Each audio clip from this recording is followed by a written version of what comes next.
أشهد أن محمدا رسول الله.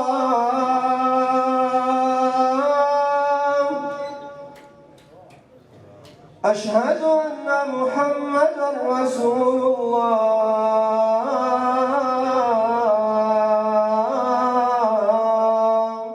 طبعا مێژووی ئەم خانەقایە و تەکیەکە ئێستا ئێوە لە ناوینا مێژوەکەی زۆر کۆنا دەگەڕێتەوە بۆ سەردەمی شابلعەزیزی گەیلانی بەخۆی کاتی خۆی کە شابلعەزیزی گەیلانی لەگەڵ سەلاحەدینی ئەیوبی هاتیەچووە بۆ جیهادکردن لە مەنتیقەی شام و عەسقەلان لە گەڕانەوەی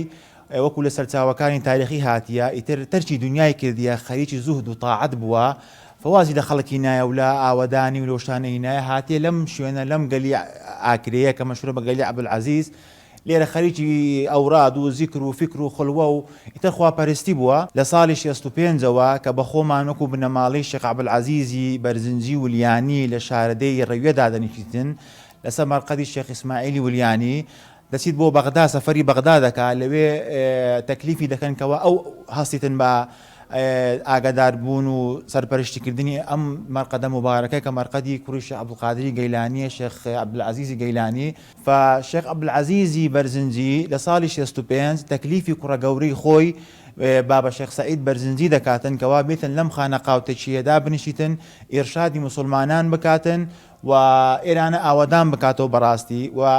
ئەو شێوە و هەیکەلیە کە ئێستا هەیە بۆ ئەم تەکیە و خانەقایە وا نەبووە بەو شێوەیە نەبووە لە 65 کە جەنابی شێخ سەعیدی بەرزنجی ولیانی هاتیە بۆ ئێرانە نە ڕێگا هەبووە بە سەیارە و بە ئۆتۆمبیل بێ بۆ ئێرانە ونا ئەوها ئاسانکاری کارەبا و تەلەفۆنات و ئەو تەساهولەیە کە ئێستا دەیبینی بە هیچ شێوەیەک وا نەبووە تەنها مەرقەدی مبارەکی شێخ عەبدولعەزیزی گەیلانی هەبووە و چەند ژوورێک هەبووە خەڵکی ئاکرێ ئێرەیان بەکار هینایە وەکو شوێنێکی سیاحی دینی خواردنیان لەگەڵ خۆیان هینایە لێرە دانیشتینە خواردنەکەیان خواردیە زیاتی خۆیان کردیە بەس بەو شێوە مەرکەزیە کە ئێستا دەروێش و مریدان ڕووی تێ دەکەن و جەنابی شێخی حازرمان شێخ وریا شێخ سەعید بەرزنجی شێخی تەریقەتی قادری ولیانی کەوا جێنیچە لێرانە دەتوانین بڵێن لە ساڵی 65ەوە هاتیە لێرانە باوکی جەنابی شێخی حازرمان جەنابی شێخ سەعیدی ڕەحمەتی قەدەس الله سرەهو العەزیز کە هاتووە لێرانە ئیتر هێوا شێواش بە هیممەت و بەرەکەتی خوای تەعالا ئەو پیا و چاکانە و بە جوهد و سەرفی جەنابی شێخی مەرحوم شێخ سەعید بەرزنجی جادەی هێناوە بۆ ئێرانە و کارەبای هێناوە بۆ ئێرانە و هەروەها دەستی کردووە بە دروستکردنی بینایەت و ماڵ و خێزانەکەی خۆی هێناوە بۆ ئێرانە لە گوندی ڕەویە هاتوونە بۆ ئەم مەقامە پیرۆزە اللهم صل وسلم وزد وبارك على النبي محمد وآل محمد سيد الرجال المفضل بالله سيدنا محمد مصطفى ئێمە وەکو تەریقەتی قادری ولیانی لە عالەمی ئیسلامی دەتوانین بڵێن موریدمان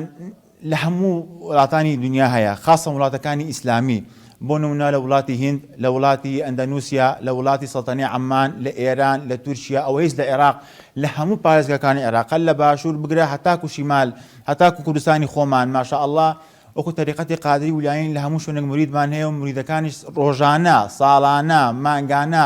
هەموو مناسەباتەکان سەردانی ئەو مەقامە پیرۆزە دەکەن و مەقامی شێخ ئیسماعیلی ولیانی لە شارەدی ڕەویە دەکەن و دێنە خزمەت جەنابی شێخی حازرمان جەنابی شێخ وریا شێخ سەعید بەرزنجی کە ئەو ئێستا بەڕاستی لەبان بەرماڵ و ڕیشسپی ئەو تەریقەتەی کە تەریقەتی قادری ولیانیە. الله أكبر